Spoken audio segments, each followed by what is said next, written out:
बातमी नागपुरातून काँग्रेस उमेदवार बंटी शेळकेंचे प्रचार कार्यालय सील करण्यात आलेलं आहे। निवडणूक अधिकाऱ्यांकडून हे कार्यालय सील केले गेले आहे। तर काँग्रेस उमेदवार बंटी शेळके यांचं प्रचार कार्यालय सील केले गेले। कार्यालयात लिफाफे वाटणारे 8 ते 9 जण ताब्यात सुद्धा घेतलेले आहेत। या कार्यालयामध्ये हा प्रकार घडला होता।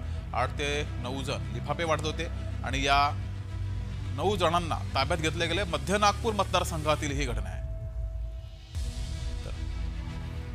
अधिक माहिती घेऊया, आपले प्रतिनिधी हितेश मेश्राम आपल्या सोबत जोडलेत।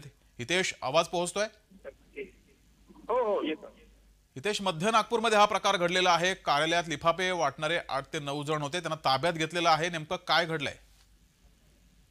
नक्कीच बघितलं गेलं तर मध्य नागपूरमध्ये जे आहे काँग्रेसचे उमेदवार बंटी शेळके यांचं जे प्रचार कार्यालय होतं बांगलादेश परिसरातलं जे प्रचार कार्यालय आहे तिथे जास्तीत जास्त जो हलवा समाज जो असतो त्या भागात जे कार्यालय आहे तिथे जे आहे पैशाचे लिफाफे जे आहे ते त्या कार्यालयातून प्राप्त झाले आहेत आणि तिथे कार्यालयामध्ये जे 9 ते 10 लोक होते त्यांना देखील पोलिसांमार्फत ताब्यात घेण्यात आलेलं आहे आणि निवडणूक अधिकारी जे असतात त्यांनी ते कार्यालय जे आहे ते सील केलेलं आहे आणि अशा पद्धतीने हे जे पकडण्यात आलेलं आहे भाजपच्या कार्यकर्त्यांनी तक्रार केल्यावर ही कारवाई करण्यात आलेली आहे।